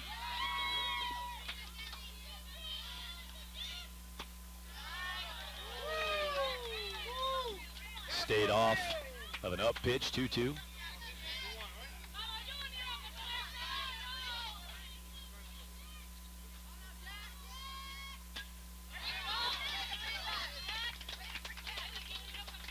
Jack Alley fights that away, sends it foul up the mountainside. That's a good job protecting right there with 2 strikes. Here comes another 2-strike, 2-out pitch down the dirt. Jack Alley fighting himself into a nice at-bat here. Sal Stewart pitching with a 3-2 count. Jack Alley keeps the game alive. Great at-bat by young man out of Denver, Colorado. Jack Alley's on base with a single, 2 down, and that brings Cade Mulligan to the plate. You got to love that at bat. Jack showed a lot of toughness right there. Sal Stewart's just firing gas up there, and he's really amped. The whole team's behind him, and Jack continues this game. Great job. I know why Jack did that. His favorite restaurant in Steamboat, it's Freshies. That's where we ate this morning. Oh, Man, that's good. That's smart thinking right there. Yeah, Jack, the kid's got everything dialed in. Nice work by Jack Alley, and now it's going to be a chance for Cade Mulligan. You know, at-bats like that, too, as a young player, those pay off down line. As both these coaching staffs know, they're developing players for the future, not just for today. And that kind of an AB, that's huge. Going full windup here, so Alley's trying to decide if he wants to run. I think they're just going to call a balk on that step-off. Yep, they are calling a balk on the way that Sal Stewart got off the mound in his full windup. Yeah, he went from the full the last pitch, and the runner at first, Jack, didn't take off. He kind of stutter stepped and acted like he's going to go because he was caught by surprise by it. So then obviously the dugout recognized this, so they're going to have him change it. So he stepped off with the incorrect foot from the mound. Yep, so a balk moves the runner along to second base. Alley moves up. Jack, you could tell he was thinking about running, but I would imagine, too, he kind of knows, hey, we need 5 runs. I'm not sure if I should try to run here. I don't know if I'm going to take that risk or not. Still going full windup here, so Alley is going to take third base. And there's a ball delivered, and Jack's thinking about coming home. Coach Macias says, hold on, we're going to need a bunch. Like Jack's readiness, though, as a runner, as a coach, you want to have to stop your guys. Jack Alley's making coach make some decisions right there. Absolutely. Take what they give you, right? And if they're going to give you those, he's obviously more comfortable pitching in the full, so that's what he wants to finish this game at. That pitch is up. 2-1 count after a strike one delivery. Now a couple of balls delivered to Cade Mulligan. Cade's got a hit today. He's 1 for 2. Now that missed down. 31 the count. Jaden Brown, lefty, waits on deck. Will he get a chance to hit? 3-1 with 2 outs. Had a good cut at a good pitch. Mulligan fouled it back again down to their last strike, Altitude.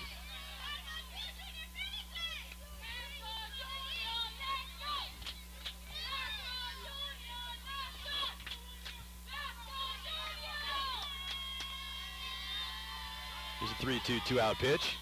That missed, ball 4.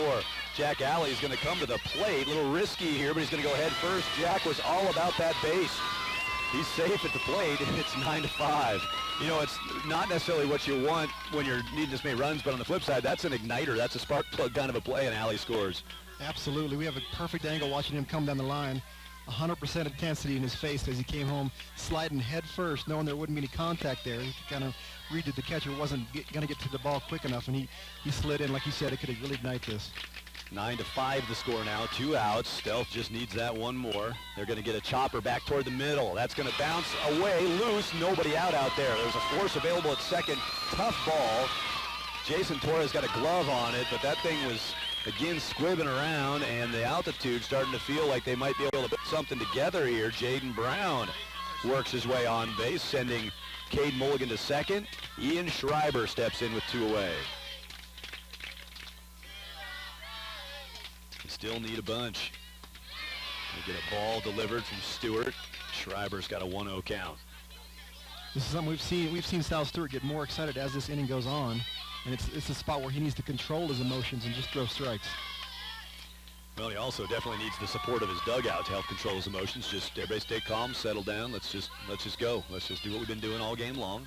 Still got a nice cushion. They got the benefit of some great offense early, and they can ride that to this championship even through some adversity. And now Stewart dials it in after going ball 1 against Ian Schreiber. Now it's strike consecutively, and it's a 1-2 count again down to their last strike. Altitude.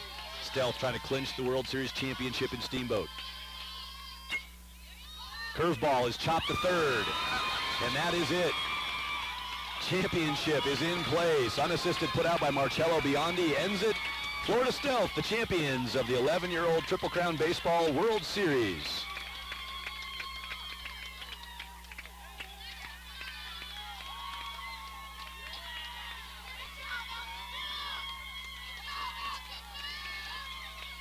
We got grown men jumping into grown men's arms. We got kids buried on the ground in the dog pile for Florida Stealth. Congratulations to them. The second place team this year at the Triple Crown Baseball World Series, Altitude Baseball of Colorado. Congratulations to Coach Gene Macias and his entire staff and roster. Great showing, a 1 seed out of pool play, and a great run of 12 ball games in Steamboat, fighting their way all the way through the losers bracket. 5 games played on Saturday, 3 more today, and they lose a championship game here, but they can take away massive memories, great experience, great development from this run. That's an impressive team, Altitude Baseball. But the #1 spot at the World Series, Florida Stealth, XPE, Emilio De Leon, Leonard Conticello, Dan Paradoa, and Sal Stewart on the coaching staff. And the championship roster is David Rosso, Victor Perez, Jason Torres, Marcello Biondi, Jackson Pastore, Adriel Delgado, Gavin Conticello, Jaden Paradoa, Kyle Verzi, Sal Stewart, Sandy Corzo, Brandon Gonzalez, and Jose Perez. Those are the champions of the Triple Crown Baseball World Series. Thad Anderson, Kevin Williams going to wrap it up for you here from Steamboat. Kevin, your final thoughts on that 11-year-old championship? Well, it's just like we thought we're going to see. It's going to be good baseball. Both the teams, when they make it to this game, they have fought so hard this week to get here.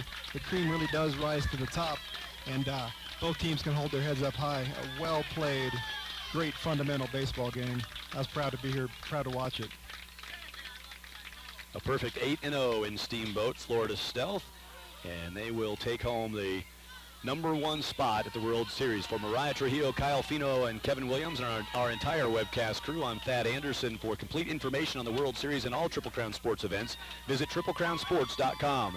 11-year-old championship game at the Triple Crown World Series was presented by Baseball America, produced by Triple Crown Sports in association with GM28 Productions. Congratulations to our second-place team this year, Altitude Baseball, and the champions, Florida Stealth, will take the top hardware back to Florida. Thanks for joining us on WatchTCS.com from Steamboat Springs, Colorado.